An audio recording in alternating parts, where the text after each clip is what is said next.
Assalamualaikum warahmatullahi wabarakatuh. Perkenalkan di sini saya Sulistiawati. Di sini saya akan sedikit berbagi pengalaman atau cerita di TPAKB TK Asia Full Day Pandeswedi Klaten. Di sini saya bersama kepala sekolahnya yaitu dengan Usyeni. Monggo Us, perkenalan dulu Us. Ya. Bismillahirrahmanirrahim. Assalamualaikum warahmatullahi wabarakatuh. Perkenalkan, nama saya Yuni Marti. Saya adalah kepala sekolah di TPAKB TK Asia Full Day Klaten. Oh iya, itu sekilas sedikit perkenalan ya. Di sini akan saya sedikit bertanya guys untuk masalah sekolahan atau selama memegang sekolah di sini. Mungkin ada beberapa nanti yang akan saya tanyakan. Untuk yang pertama, untuk sekolah ini sudah berdiri berapa lama? Kalau untuk sekolah ini berdirinya sudah mulai tahun 2002. Ya, jadi udah lumayan lama ya, sekarang udah 2021. Berdirinya tanggal 1 Juli 2002. Untuk masa sudah menjabat sebagai kepala sekolah sudah berapa tahun? Saya dari 2 tahun. Ya, 2 tahun lebih sedikit lah.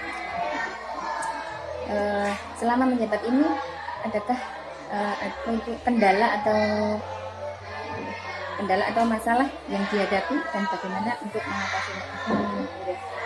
Mungkin gini Us, karena saya di sini juga maksudnya notabene-nya tidak, ya sebenarnya sudah agak lama, cuman kan masih ada yang senior dari saya, lebih senior dari saya.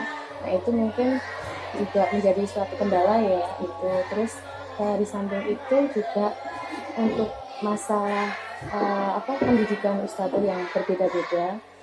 Nah, sehingga ketika misalnya ada mungkin peraturan baru, mungkin ada kebijakan baru, kurikulum baru, itu memang harus disampaikan ke semuanya. Dan pemahamannya pun otomatis berbeda-beda karena juga tingkat usianya yang berbeda. Ada yang muda, ada yang tua, seperti itu.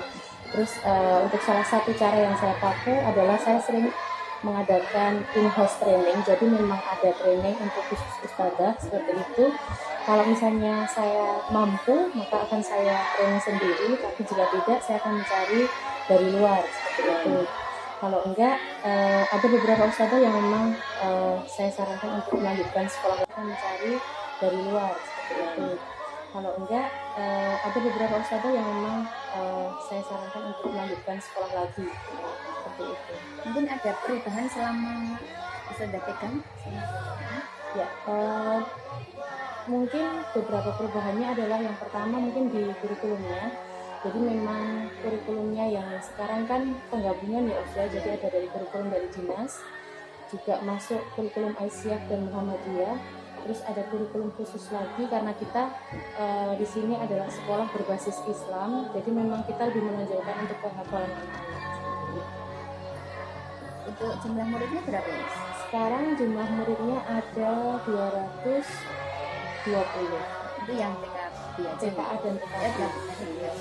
Untuk per kelasnya? Per kelasnya sekitar 20 sampai 25 anak. Maksimal. Ya, dengan 2 ustadzah. Untuk kegiatan yang menonjol di sekolah ini, nilai ekstra apa yang dimiliki? Kalau di sini mungkin ada beberapa ekstra, tapi karena mungkin ini adalah pandemi ya, ekstra belum mulai lagi, jadi memang ada ekstra drum band, melukis, terus ada ekstra menari seperti itu. Tapi memang anak-anak lebih cenderung ke ekstra drum bandnya sih. Ya, ekstra murotal juga ada. Dan untuk sistem pembelajarannya di sini pakai metode apa? Kami masih menggunakan sentra, tapi karena ini jadi semi ya, kayak kemarin kan maksudnya ketika anak-anak di rumah makanya pakainya BDR. Jadi memang belajar dari rumah, kurikulumnya agak kami turunkan seperti itu karena anak-anak belajarnya sama orang tua. Nah ini sudah mulai masuk, maka kami kembali maksudnya menggunakan kurikulum yang lama, tetapi untuk sistem sentra memang belum kami pakai. Jadi anak-anak masih tetap berada di kelasnya. Kalau dulu kan sentra otomatis anak muter setiap harinya. Tapi karena ini tidak memakai sentra, jadi anak tetap berada di kelas bersama ustazah. Mungkin kendala-kendala selama pandemi untuk pembelajaran anak. Eh, dengan keluh kesah orang tua dan guru ya mungkin ya, karena sebagai seorang guru kita juga dituntut kembali untuk membuat pembelajaran itu menjadi lebih baik lagi, karena kan kita tidak tatap langsung dengan anak ya, beda kalau kita maksudnya belajar mengajar itu ada anaknya langsung, itu lebih enak. Tantangan pertama mungkin memang guru dituntut untuk kreativitasnya ya itu, jadi gimana mengajar anak itu walaupun jarak jauh kita hanya menggunakan video pembelajaran tetapi itu mengena di hati anak-anak gitu, dan anaknya juga nggak merasa bosan. Sendiri kemarin memang sempat jenuh ya, karena setiap hari pembelajarannya hanya sebenarnya video seperti itu, walaupun kami sebenarnya sudah apa ya, maksudnya berusaha untuk menggunakan apalah yang ada di rumah seperti itu, jadi tidak mengada-ada barang-barangnya, jadi perabotan yang ada di rumah pun bisa untuk belajar. Ini kan insya Allah akan mulai pembelajaran normal ya. Iya. Maksudnya, rencana untuk kedepannya itu apa?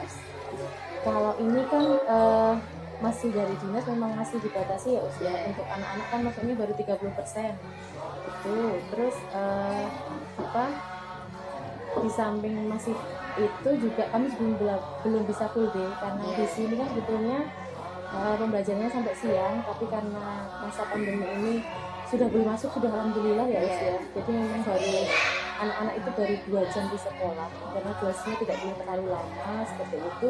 Maka mungkin besok kalau di semester 2 kami sudah insya Allah tidak ada kendala lagi ya, maksudnya dari dinas juga mengizinkan untuk full day lagi seperti itu, maka kami akan memperbaiki untuk hafalan anak-anak terutama karena orang tua itu sangat ini ya, mesti sangat antusias ketika melihat anak-anaknya bisa hafalan panjang lebar seperti itu ya, sedangkan orang tua sendiri mungkin kalau di rumah tidak bisa ngajari, jadi ya jadi akan kami perbaiki untuk hafalan, terutama hafalan dan bacaan anak.